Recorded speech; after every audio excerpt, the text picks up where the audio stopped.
First question आपका आएगा, feedback inhibition of enzymes is affected by which one of the following. सबसे पहली बात तो ये कि फीडबैक इनहिबिशन होता क्या है। आपके बॉडी में बहुत सारी रिएक्शंस हो रही है, और क्या बोलते हैं उन सारे रिएक्शंस को, मेटाबॉलिज्म। ठीक है, तो जो आपके अंदर रिएक्शंस हो रही है, ये मॉलिक्यूल कुछ और बना रहा है, ये मॉलिक्यूल कुछ और बना रहा है, ये मॉलिक्यूल कुछ और बना रहा है, फिर लास्ट में जाके आपको एक सिंपलर मॉलिक्यूल मिलता है। जब ये चीजें आपको समझ में आएगी तभी आपको ये समझ में आएगा फीडबैक इनहिबिशन क्या होता है। अब मान के चलो ये एक मॉलिक्यूल है जिसका डिमांड हमारी बॉडी में बहुत ज्यादा है,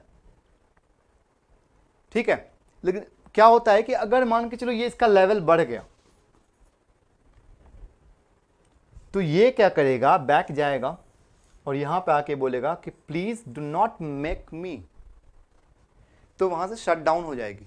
तो ये हुआ फीडबैक इनहिबिशन। फीडबैक मतलब ये पीछे से फीडबैक दे रहा है इसको कि you are not going to now make any kind of molecule, so you have to control me, ऐसा बोलेगा। तो ये यहां से इनहिबिट कर दिया अपने आप के फॉर्मेशन को, दैट इज फीडबैक इनहिबिशन। तो ये क्या है, ये एंड प्रोडक्ट है, ना कि इंटरमीडिएट प्रोडक्ट है। तो इंटरमीडिएट प्रोडक्ट नहीं होगा, सबस्ट्रेट नहीं होगा, क्योंकि सबस्ट्रेट यहां से स्टार्ट हुए हैं, ठीक है।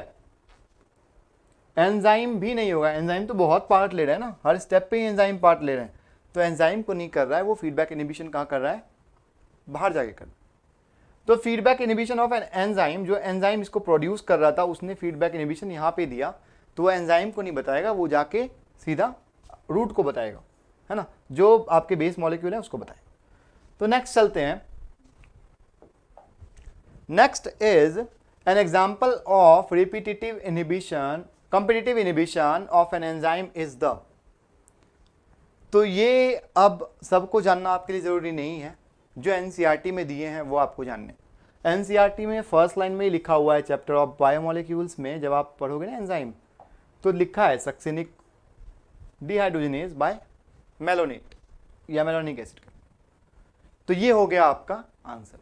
देखो बायोकेमिस्ट्री ऐसी चीज है ना जिसमें आप क्या कर सकते हो, आप एफर्ट तो कर सकते हो, लेकिन वहाँ पे थोड़ा रट्टा हो जाता है, तो आपको रट्टा ही करना पड़ेगा। और समझने की चीज़ें हैं ऑब्वियसली, साइकिल्स वगैरह आप देखो, क्रैब साइकिल्स वगैरह, उससे मैंने क्वेश्चन नहीं डाले हैं क्योंकि वो 11th में आ जाता है। और एनसीईआरटी 12th ही बेसिकली बोला है सीयूईटी ने, कि एनटीए ने बोला है कि सीयूईटी में सिर्फ हम 12th को कवर करेंगे, तो इसलिए मैंने सारे क्रक्स निकाले हैं आपको 12th के एनसीईआरटी से, जो आपको कहीं ना कहीं यूज़ हो रहे हैं। ये कम्पिटिटिव इनहिबिशन आपका कहीं ना कहीं यूज़ हो रहा है 12th के एनसीईआरटी में, तभी मैं यहाँ से निकाल के लाया, है ना। तो ये बाकी सारे नहीं होंगे, तो यहां पे आपको सेलेक्टिव चॉइस करने हैं। नेक्स्ट क्वेश्चन इज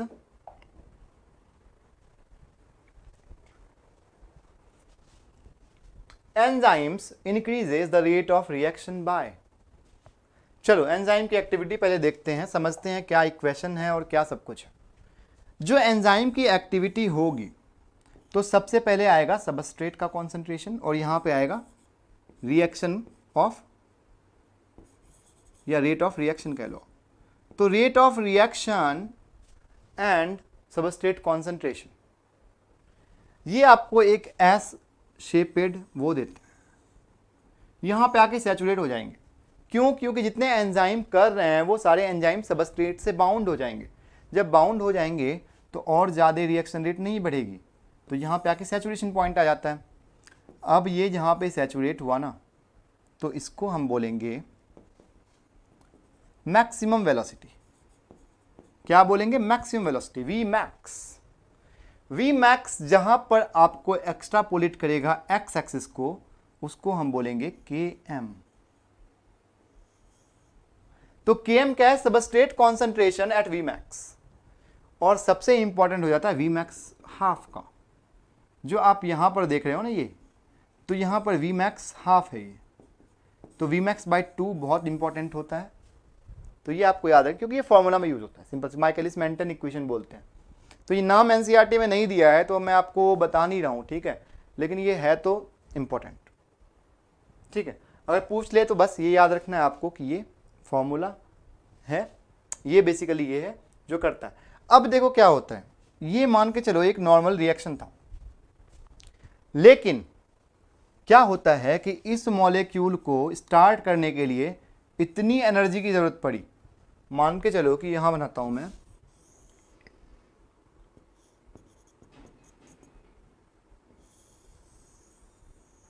है ना, ये एक यहां पे आपको सबस्ट्रेट है, एंजाइम को बहुत मेहनत लग रहा है सबस्ट्रेट को धक्का देने में। बॉल है मान के चलो सबस्ट्रेट, और मैं हथौड़ा लिए खड़ा हूं, ठीक है। तो ये जो मेरा हथौड़ा होगा ये क्या होगा, ये होगा एंजाइम। हथौड़े को बहुत ज़्यादा एनर्जी लग रही है इस सबस्ट्रेट नामक बॉल को तोड़ने में। जब सबस्ट्रेट नामक बॉल को ये तोड़ रही है ना, तो जो एनर्जी लग रहा है अगर हम उसको कम कर दे तो जल्दी टूट जाएगी बॉल।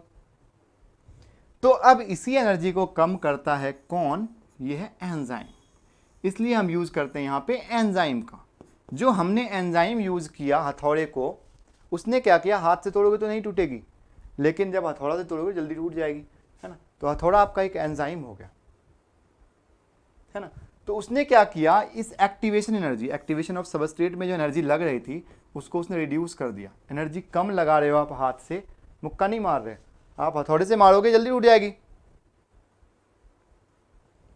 तो काम क्या कर रहा है ये, lowering activation energy, not increasing temperature, ये सब कोई लेना नहीं है दूर दूर तक। तो नेक्स्ट चलते हैं बच्चे। अगर कहीं पे लगे ना कि मैं वो कर रहा हूँ जल्दी फास्ट भगा दे रहा हूँ, है ना, स्लाइड को, तो आप वहाँ पे स्क्रीनशॉट ले सकते हो, है ना। तो ये बहुत अच्छी चीज़ है आपके फ़ोन में कि आप स्क्रीनशॉट ले सकते हो, ठीक है। तो नेक्स्ट क्वेश्चन है आपका, विच of the following is an animal storage carbohydrate. तो एनिमल स्टोरेज कार्बोहाइड्रेट, सेलुलोज तो सबसे पहले ये याद ही कर लो कि प्लांट का है। ग्लूकोज क्या है, ग्लूकोज स्टोर नहीं होता, ये स्टैटिक नहीं है, डायनामिक है हमारे ब्लड में, या फिर सेल में भी कह लो। काइटिनिन फंगस, तो आंसर क्या हो गया, ग्लाइको, जो अमाइलोज और अमाइलोपेक्टिन दोनों से बने होते हैं, है ना। तो ये हो गया आपका स्टोरेज वाला चैप्टर खत्म। नेक्स्ट चलते हैं, तो आपको यहां पर आती है एक चीज जो है nature of genetic material is. तभी मैंने आपको क्लियर कर दी DNA and RNA are acidic, क्योंकि उसमें होते हैं कार्बोक्सिल ग्रुप। जब कार्बोक्सिल या OH ग्रुप होंगे बहुत सारे तो क्या करेगा, उसको नेगेटिव बना देगा। तो आंसर इज एसिडिक। एसिडिक होगा तो नेगेटिवली चार्ज होगा। तो आप ऐसे भी कोरिलेट कर सकते हो, ये देखो पॉजिटिव और ये लिख दिया ना साथ में, तो ये नहीं होंगे, तो ये दोनों अपने आप ही मर गए, तो न्यूट्रल बचे। तो न्यूट्रल होगा नहीं, न्यूट्रल तो डिस्कस ही नहीं कर रहे होते, है ना। तो next question is haemoglobin has. सबसे पहले तो हीमोग्लोबिन है क्या, सबको पता होगा, है ना।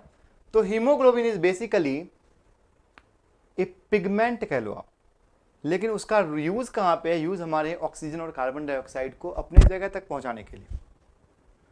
और ये काम करता कौन है, ये करता है Fe, जो आयरन मॉलिक्यूल है ना जो इसमें है, वो करता है। वो आयरन क्या करेगा, वो आयरन क्या करेगा कि बेसिकली कैरियर होता है ऑक्सीजन का, और ये ऐसे अरेंज्ड होंगे Fe कि एक कॉम्प्लेक्स बनाएंगे। जो ये कॉम्प्लेक्स बनाएंगे वो हमें एक टर्शियरी स्ट्रक्चर देता है ऑफ हीमोग्लोबिन। तो हीमोग्लोबिन प्रोटीन है, सबको पता है ना, ग्लोबिन इज प्रोटीन, और जो स्ट्रक्चर है इसका वो है आपका क्वाटरनरी स्ट्रक्चर, ठीक है।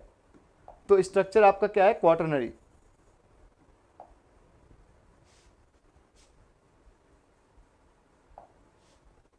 क्वाटरनरी स्ट्रक्चर है ना। तो नेक्स्ट आते हैं,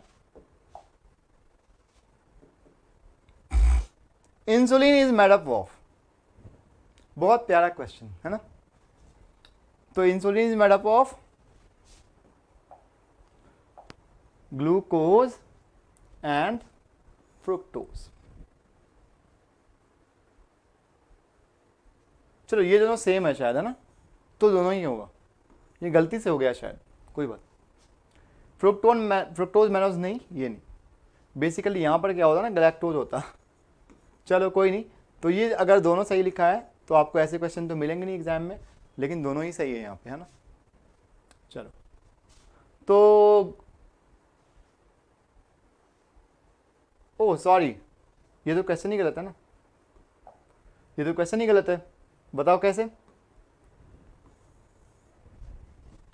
इंसुलिन प्रोटीन है भैया, ये कैसे होगा। तो ये क्वेश्चन ही गलत है, मतलब ये ऑप्शन किसी और के आपके पास में आ चुके हैं और यहाँ पर कुछ और है। तो insulin is made up of, ये नहीं होगा, इंसुलिन तो प्रोटीन है ना। तो ये क्वेश्चन गलत है आपका, कोई बात नहीं, लेकिन चलो मैं बता देता हूँ आपको। जो इसका ये होगा लैक्टोज। बेसिकली इंसुलिन नहीं होनी चाहिए, वहाँ होनी चाहिए थी लैक्टोज। तो lactose is made up of, okay.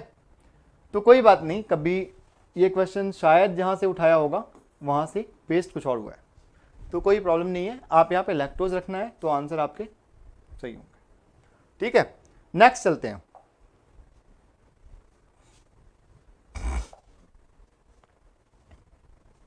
तो which of the following are purines. Purines क्या है। तो सबसे पहले दो चीजें, जब आप न्यूक्लियोटाइड की बात करते हो तो न्यूक्लियोटाइड दो तरह के होते हैं। आज के बाद जिंदगी में कभी नहीं भूलोगे ये, है ना। न्यूक्लियोटाइड के जितने प्यूरिन्स पैरामिडिन्स हैं, ये आपको कभी फिर रुलाने वाला नहीं है जिंदगी में। देखो ये आपका न्यूक्लियोटाइड वो दो तरह के होंगे। न्यूक्लियोटाइड दो तरह के होंगे, दैट विल बी प्यूरिन्स, पूरा नहीं लिख रहा हूं मैं, पीयू लिख रहा हूं, और pyrimidines, PY. Purines are 9 membered ring.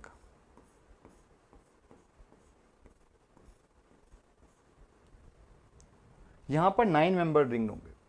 Pyrimidines 6 होंगे। अब इसको कैसे याद करोगे। प्यूरिन्स, प्यूरिन्स पीयू आ रही है, छोटा है लेकिन मॉलिक्यूल क्या है, बड़ा है। पायरिमिडिन्स लिखने में बहुत बड़ा है लेकिन मॉलिक्यूल क्या है, बहुत छोटा है। ये तो याद कर लिया आपने, प्यूरिन्स 9 मेंबर्ड, ये बड़ा छोटा करके, उल्टा करके। लेकिन अब प्यूरिन्स में आएंगे कौन कौन, पायरिमिडिन्स में आएंगे कौन कौन। जब प्यूरिन्स की बात करते हो आप, तो प्यूरिन्स में बेसिकली आते हैं 9 मेंबर्ड।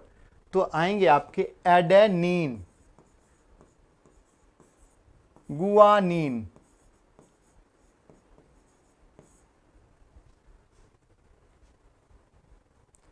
तो बच्चों जब यहाँ पे 9 साफ ही लिखा है, NINE, तो ये आपके प्यूरिन्स है। सबसे best trick in the world, कभी नहीं भूलोगे अब।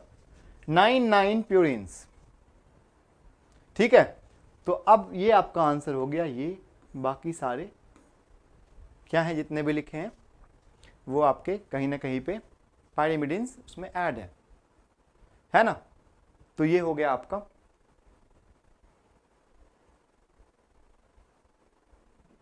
चलो अब बात करेंगे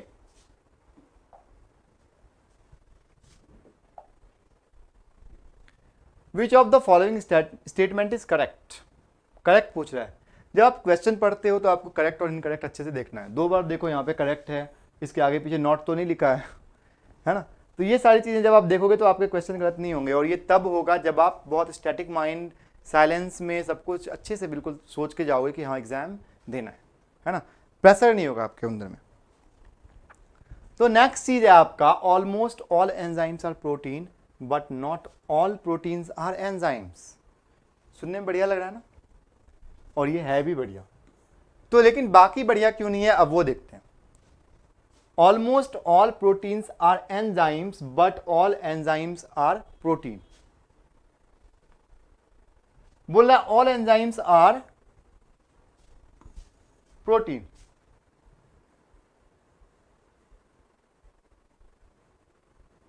क्या है ये ऑलमोस्ट क्यों लिखा है, सबसे पहले तो ये समझेंगे। ऑलमोस्ट इसलिए क्योंकि एक राइबोजाइम नाम की मॉलिक्यूल है जो कि आरएनए होके भी प्रोटीन है।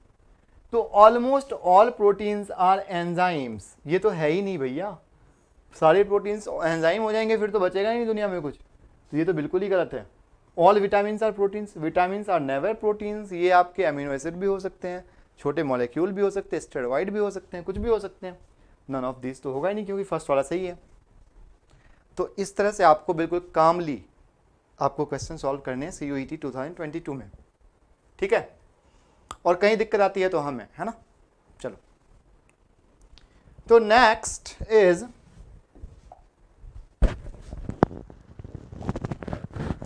विच of the following is part of fat storage. Fat storage कहां पे होगी बॉडी में? Blood, muscle, adipose, alveoli. Alveoli तो रेस्पिरेशन का काम करता है, इसको कहाँ फंसा रहे हो, है ना। तो ऐसे ही बोलेंगे, एल्वोलाई तो भैया हमारे रेस्पिरेशन में हेल्प कर रहा है, यहाँ कहाँ फंसा रहे हो, फैट स्टोर करने में। फैट स्टोर करेगा फिर तो क्या हो जाएगा, फैटी लंग हो जाएगा हमारे। तो ये गलत था, ये क्यों नहीं भग रहा, ठीक है। ठीक है, यहाँ पे एडिपोज लिखा है जो सही है।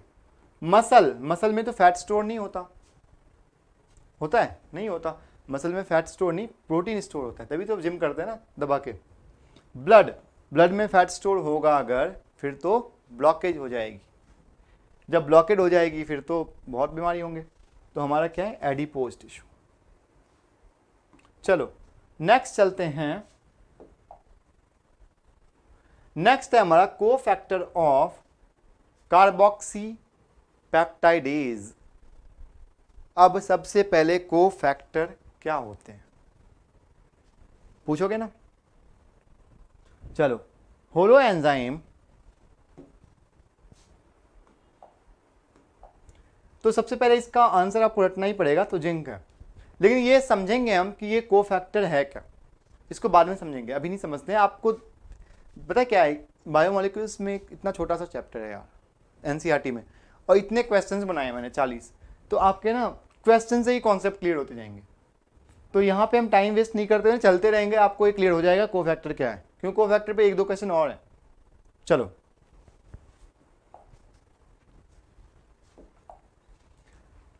Nucleic acid has primary structure, secondary structure, tertiary structure, quaternary structure. अब बोलोगे ये तो प्रोटीन के लिए था, प्राइमरी, सेकेंडरी, टर्शियरी, क्वाaternary, यहाँ क्यों आ गया। लेकिन यहाँ पर भी स्ट्रक्चर्स होते हैं जब आप बात करते हो लिंकिंग की, जब कॉम्पैक्ट या कंडेंसेशन ऑफ न्यूक्लिक एसिड पढ़ते हैं ना, तो ये आती है। तो नॉर्मली न्यूक्लिक एसिड का जो स्ट्रक्चर होता है डबल हेलिक्स होता है। अगर आप प्रोटीन के भी हेलिक्स के देखो ना, सिल्क वगैरह के, तो सेकेंडरी स्ट्रक्चर है। तो यहाँ पर भी हेलिक्स है, तो ये सेकेंडरी स्ट्रक्चर हो जाएगा, है ना। तो ये आपका आंसर हो गया सही। नेक्स्ट, हेलिक्स जहां भी आएगी डबल हेलिक्स, तो वहां पे सेकेंडरी स्ट्रक्चर।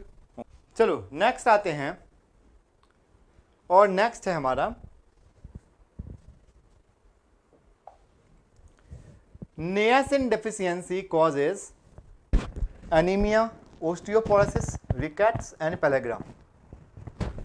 तो एनीमिया, एनीमिया तो ये करता ही नहीं है, कौन करता है, B12, है ना। ओस्टियोपोरोसिस तो हड्डी की बीमारी है जो आपके बेसिकली विटामिन डी से रिलेटेड है। रिकेट्स भी विटामिन डी से रिलेटेड है, लेकिन पेलेग्रा नियासिन से होता है। नियासिन आपके बॉडी में नहीं होगी तो पेलेग्रा हो सकता है ना। तो deficiency of niacin causes pellagra. Next, energy stored in the form of adenosine triphosphate, adenosine deaminase, phosphatases. तो सबसे पहली चीज समझेंगे कि आंसर में क्या ट्विस्ट किया है। ऑल ऑफ द एबव होगा या नहीं होगा ये भी देखेंगे। एडिनोसिन ट्राइफॉस्फेट जिसको आप ATP बोलते हो, है ना, ATP बोलते हो, तो ATP तो है ही एनर्जी का सोर्स। इसके अलावा एडेनोसिन डायमिनेज जब आप देखोगे तो ये कुछ ऐसा नहीं है कि ये सोर्स है। हाँ, जीन थेरेपी में इसको यूज़ किया, ये हड्डियों के लिए बहुत इंपॉर्टेंट है, बोन मेरो बनाता है ना। तो ये इंपॉर्टेंट वहाँ पे है। फॉस्फेटेजेस क्या करते हैं कि फॉस्फेटेज आपके फॉस्फेट बॉन्ड को तोड़ता है, काइनेजेस फॉस्फेट बॉन्ड को ऐड करता है, ठीक है। तो फॉस्फेटेज ऐसा कुछ इसका रोल नहीं है, एंजाइम है ये भी एंजाइम है, लेकिन ये क्या है, एनर्जी स्टोर का प्रोसीजर फॉलो करता है, तो ATP। Next, all of the above नहीं होगा। कोफैक्टर्स में बी कोफैक्टर्स में बी, चलो आ गया ना क्वेश्चन। कोफैक्टर्स में बी प्रोस्थेटिक ग्रुप, कोएंजाइम और मेटल आयंस, है ना। तो ये सारे ही होंगे। अगर आप एक एंजाइम को देखते हो तो एक होलो एंजाइम क्या होता है, कंप्लीट एंजाइम या प्योर एंजाइम। होलो एंजाइम अगर है तो होलो एंजाइम में क्या होगा, एपोप्रोटीन होगा जो प्योर प्रोटीन होगा, प्लस कोफैक्टर्स होते हैं। कोफैक्टर्स या तो को एंजाइम्स होंगे या सपोर्टिंग एंजाइम कह लो हो सकते हैं, प्रोस्थेटिक ग्रुप हो सकते हैं, या मतलब लगा लो कि कोई ग्रुप होगा, ठीक है, या कह लो मेटल आयंस होंगे या मेटल्स, तो ये हो सकते हैं। तो ये है कोफैक्टर। समझ में आया? अब इस पे आपके नेक्स्ट क्वेश्चन भी सॉल्व हो जाएंगे। चलो इसके नेक्स्ट वाला, B DNA is characterised by, DNA 4 तरह के होते हैं, ए बी सी डी मत बोलना, जेड, डी भी होते हैं लेकिन वो मतलब जो एविडेंस कहते हैं ना, एविडेंस जेड की ज़्यादा। वैसे तो 98-99% आपको बी डीएनए ही मिलेगा हर जगह। तो क्वेश्चन पढ़ो, B DNA is characterised by 10 steps, right handed double helix. क्या है? बी डीएनए में ऑब्वियसली 10 स्टेप्स होते हैं, राइट हैंडेड भी होता है, 10 स्टेप्स भी होते हैं, राइट हैंडेड भी होता है, डबल हेलिक्स भी होता है। सही तो वैसे ये है, लेकिन बाकियों को भी देख लेते हैं। 10 स्टेप्स लेफ्ट हैंडेड जो गलत है, डबल हेलिक्स सही है। 12 स्टेप्स गलत है, ठीक है, लेफ्ट हैंडेड तो ब्लंडर है ना, और ये सही है, ये सही है, ये सही है, तो ये तो ब्लंडर हो गया। अगर इसको इंक्रीजिंग ऑर्डर में बोलूँ कि सबसे ज़्यादा सही कौन सा है, वैसे तो नहीं है, सही तो सही होता है ना, लेकिन अगर ऐसे बोलोगे तो ये सेकंड नंबर जिसमें कि 2 सही हैं वो हो गए आपके ये, इसमें 1 सही है, इसमें तो 2 गलत, है ना।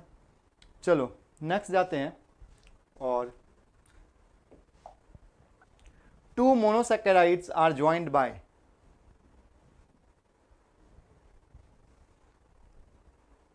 क्वेश्चन पढ़ा चुका हूं मैं, तो यहां पे मुझे बताने की जरूरत नहीं लग रही है ना। नेक्स्ट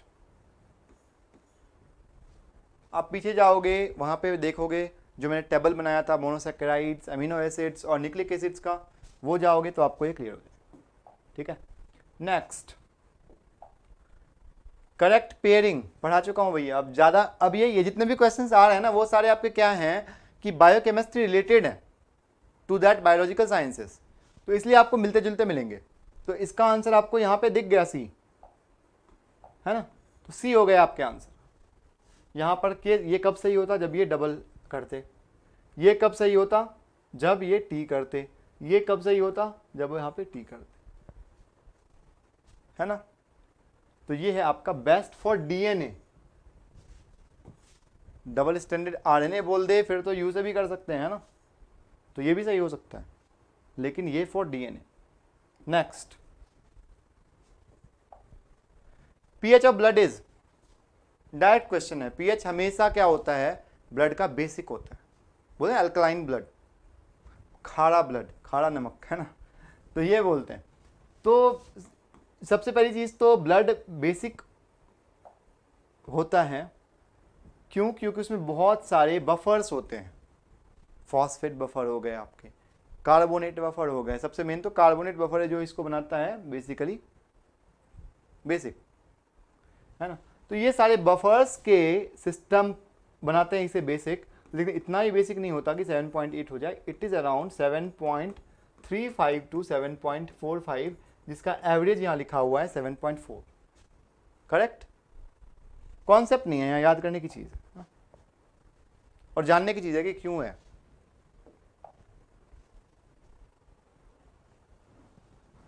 तो नेक्स्ट क्वेश्चन है आपका, the fastest enzyme known is, fastest enzyme कौन सा है, डीएनए पॉलीमरेज?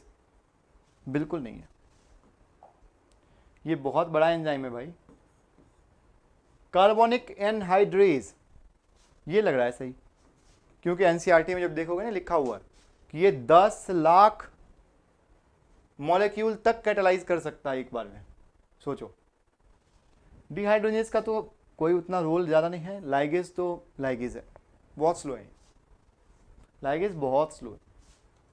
तो आपका आंसर कौन सा सही होता है? ये। ठीक है, नेक्स्ट करते हैं बात, और नेक्स्ट पे आएंगे तो सबसे पहला हमारा है the fastest enzyme known is. तो ये हो गया, sorry, inhibitor binds to the active sites of the enzyme, hence blocking the reaction, which is an example of,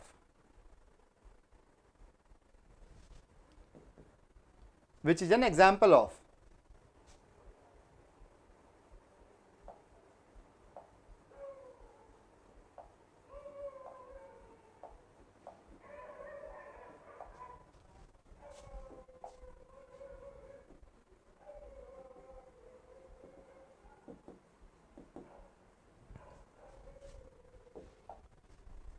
तो इनहिबिटर क्या कर, सबसे पहले देखो कि ये इन लॉक एंड की थ्योरी होता क्या है, ठीक है, फिर हम समझेंगे कि ये इनहिबिटर बाइंडिंग वगैरह कैसे हो रही है ना।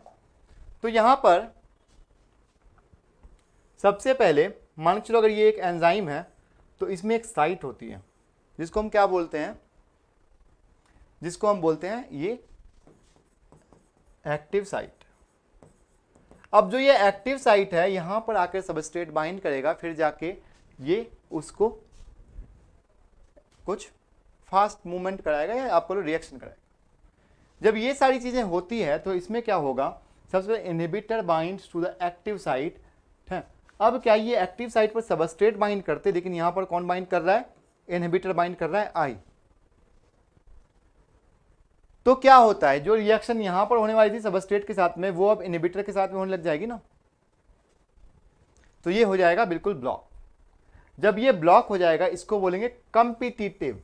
क्यों, आई जो है ये इससे कंपीट करने लग गया for this site, for this active site, इस एक्टिव साइट के लिए कंपीट करने लग गया, एस और आई दोनों ही करने लग गए, तो ये कम्पिटिटिव इनहिबिशन होगा। अगर वहां पर कंपटीशन नहीं होती है, कहीं और जाके बाइंड करेगा, फिर क्या होगा, वो एलोस्टेरिक इनहिबिशन होगा। अनकम्पिटिटिव मतलब वो उसको तो नहीं करेगा लेकिन किसी और लेवल पे जाके वो बेसिकली इनहिबिट करेगा। फीडबैक इनहिबिशन ऐसा वो नहीं है, ठीक है, लेकिन ये तीनों एग्जिस्ट करते हैं। तो इसका answer competitive inhibition. Next,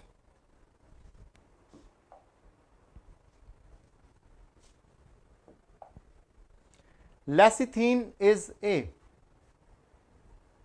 polysaccharide, protein, nucleic acid, lipid.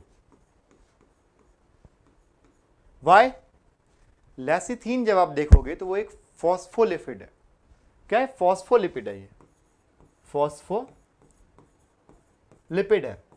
तो अगर और अंदर जाके क्वेश्चन पूछना हुआ ना इन्हें, तो ये पूछेंगे कि भाई लेसिथीन इज ए फॉस्फोलिपिड, और दे देंगे वहाँ पे स्फिंगोलिपिड, और दे देंगे वहाँ पे, बहुत कुछ दे देंगे, है ना। तो बेसिकली ये है क्या, फॉस्फोलिपिड। तो ये याद रखना है।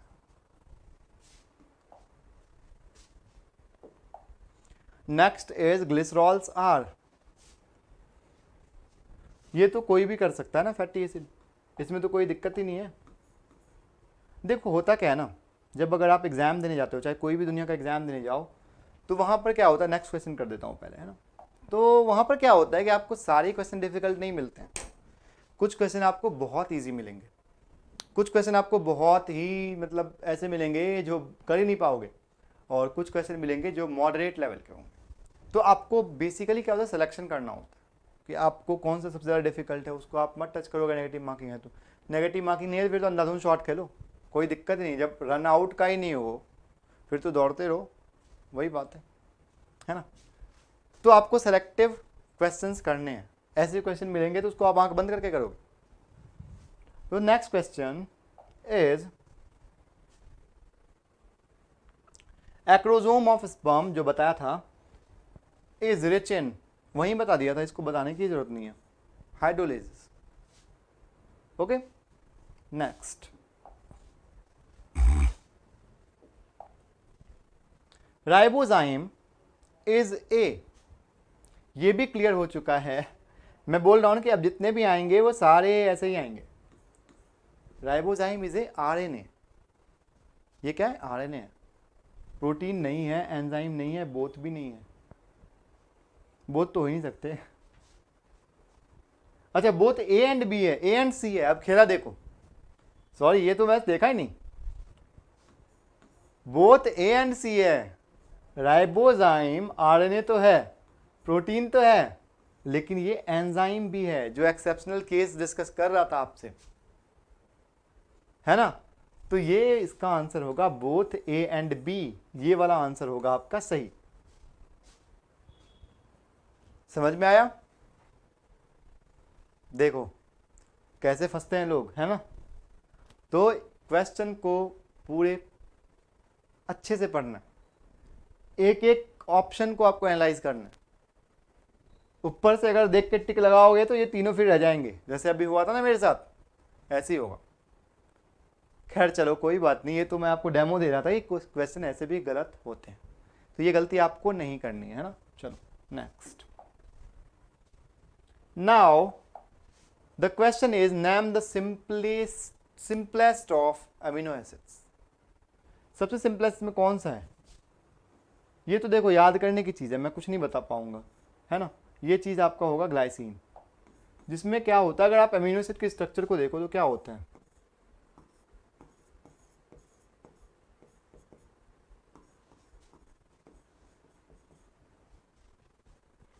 है ना। यहां पर आर ग्रुप होगा, ये एच ग्रुप होगा। आर इज वेरिएबल ग्रुप, लेकिन ग्लाइसिन में क्या होता है, ये आर ग्रुप ही एच होता है। एच से सिंपलेस्ट तो कुछ हो ही नहीं सकता, तो इसीलिए answer is glycine. Next is which of one of the following set of amino acids are acidic. कौन सा एसिडिक है? जहां पर भी लाइसिन आया सबसे पहले तो उसको काटो। ये आपको याद करने पड़ेंगे। Classification of enzymes, classification of amino acids जो है ना, वो आपको याद करने पड़ेंगे, कौन से एरोमेटिक हैं, कौन से कॉम्प्लेक्स हैं सबसे, ये सब कुछ। तो यहाँ पे लाइसिन को आप सबसे पहले काटो, है ना, वो एसिडिक नहीं है।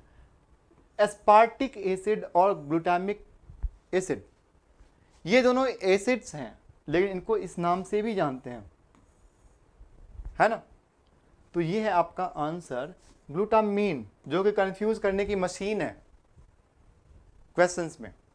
तो इन पे आपको ध्यान रखना है, ये आपके नंबर को ले जाएगा, है ना। तो ये ध्यान रखना है। Next, in which of the following an anticodon is present. बताने की जरूरत है? चलो इसको मैं टिक भी नहीं कर रहा हूं, आपको ही टिक करने हैं इसमें, है ना।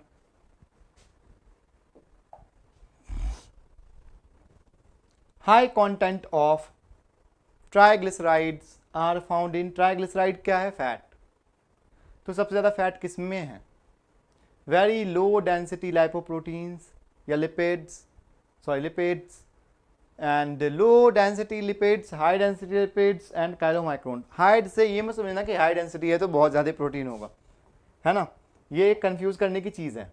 यहाँ पर क्या हो रहा है, बायोकेमिस्ट्री में आपको डाइवर्स क्वेश्चंस मिल रहे हैं, कहीं से उठ के आ रहा है, कहीं और रिलेट कर रहा है। बायोकेमिस्ट्री हर जगह घुसा है। बायोकेमिस्ट्री इम्यूनो से स्टार्ट करो, मॉल बायो लो, जेनेटिक्स लो, कहीं लो, इनहेरिटेंस में भी देखोगे तो आपको वहाँ मॉल दिखेंगे ये बायोकेमिस्ट्री। तो जहाँ पे भी बायो है वहाँ पे केमिस्ट्री है ना। तो सबसे बड़ी चीज़ यहाँ पे ये है कि हाई से आपको कंफ्यूज नहीं होने हैं। काइलोमाइक्रोन एक ऐसा स्ट्रक्चर है जो कि गढ़ होता है, बहुत सारे लिपिड्स आके एक राफ्ट बनाते हैं, गोल सा स्ट्रक्चर बनाते हैं, सेल के बराबर हो जाता है कभी कभी तो, है ना। तो काइलोमाइक्रोन सबसे ज़्यादा बड़ी लिपिड की कंटेंट वाली एक मशीनरी होगी, है ना। तो ये हो गया काइलोमाइक्रोन। और काइलोमाइक्रोन इंटेस्टाइन में भी एब्जॉर्ब होते हैं ना, ये वही काइलोमाइक्रोन है। चलो, which is the most abundant biomolecule on earth. ये तो बहुत बारी नीट में तो तकिया कलाम, आपके सीयूईटी में 100% लिखवा लो, ये क्वेश्चन आएगा आएगा। लोग मिनरल साल्ट लगा के आते हैं, मिनरल सॉल्ट लगा के आते हैं ना, बोले मिनरल सॉल्ट, ये मिनरल सॉल्ट है, लेकिन नहीं, प्रोटीन भी नहीं। प्रोटीन होता तो जिम नहीं कर रहे होते लोग, सबसे ज़्यादा कौन सा है? कार्बोहाइड्रेट। जहाँ देखो हर जगह कार्बोहाइड्रेट, खाने में भी सबसे ज़्यादा कार्बोहाइड्रेट खाते हो, है ना। नेक्स्ट,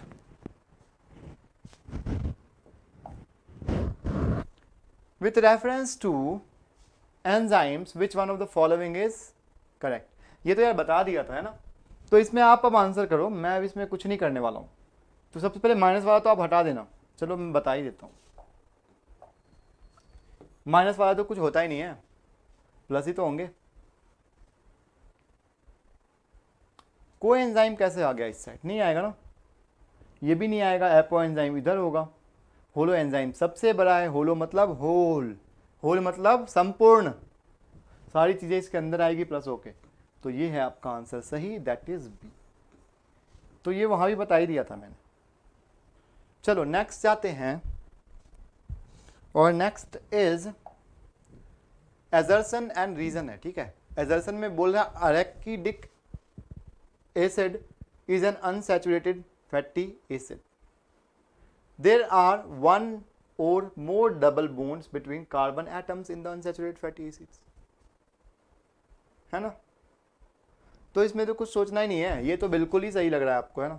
देखो अब जब ये याद कर पाओगे तभी याद रहेगा। अनसैचुरेटेड की बात तो कर रहे हैं और ये भी चीज बता रहे हैं, लेकिन अनसैचुरेटेड फैटी एसिड्स के बारे में ये रीजन जो दे रहे हैं वो रीजन अलग रीजन है, अरेकिडोनिक एसिड के रिस्पेक्ट में नहीं दे रहे हैं।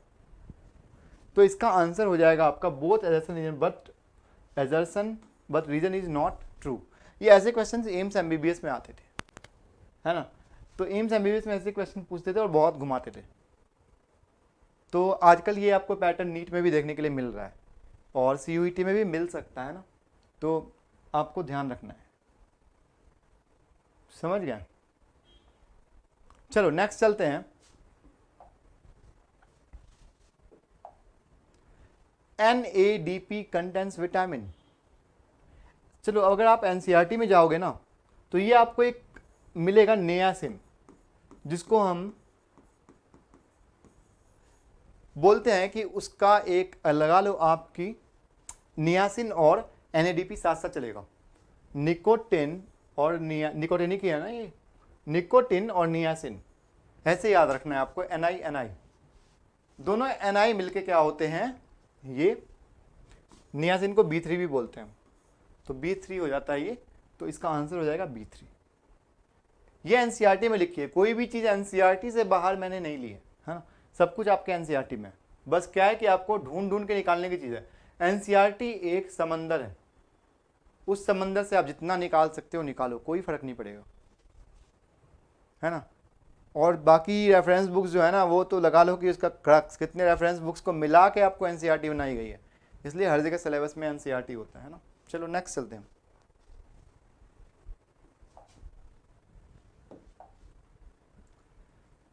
द स्ट्रक्चर शोन इज, पहले स्ट्रक्चर दिखा दूं मैं इधर से हटके, है ना। चलो स्ट्रक्चर शोन इज, तो ये जब तक आप स्ट्रक्चर देखोगे नहीं तब तक याद नहीं होगा। सबसे इंपॉर्टेंट चीज जो मुझे यहां बतानी है वो ये है कि जो ये है ना ये एक्सटेंड होता है यहां तक, H हिडन होता है, ठीक है। तो आप ऐसे याद रखोगे, इसको याद रखने का तरीका ये है कि ये जो है कार्बन यहां से 1 स्टार्ट होगा अगर, तो सबसे ऊपर तो ये रहेगा ही, कोई दिक्कत नहीं है, ठीक है। इसके नीचे H हो जाता है यहाँ पे, है ना। तो अब देखो ये H इसका दोस्त पास पास, ये OH इसका दोस्त पास पास, और ये जो है दोनों रह गए अलग। तो ये क्या हुआ, परसेंटेज। जहां पर परसेंटेज बने ना वो आपका ग्लूकोज। समझ में आया। Next is which of the following is not a polysaccharide. करो आंसर आप, फिर मैं बताता हूं आपको। इसका आंसर होगा लैक्टोज। जहाँ पे इंसुलिन वाला क्वेश्चन गलत हुआ था ना, तो ये लैक्टोज है जो कि डाइसैकेराइड है, नॉट दी पॉलीसैकेराइड। जो ये पॉलीसैकेराइड होंगे वो 8 से ज़्यादा मोनोसैकेराइड्स आके बाइंड करते हैं, लेकिन ये 8 से ज़्यादा नहीं कर रहे हैं, यहाँ पर कर रहे हैं आपको 2 ही, तो डाइमर हो गया ये, तो डाइसैकेराइड।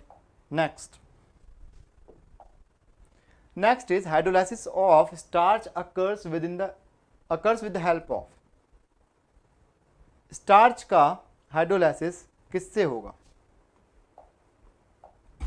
पेप्टाइडेज प्रोटीन को डिग्रेड करता है, nothing to do with starch.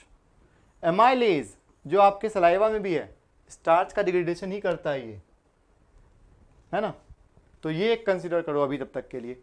Sucrose ये तो शुगर है, एंजाइम तो है नहीं। लाइपेज लिपिड करेगा, तो आपका आंसर हो गया बी। नेक्स्ट,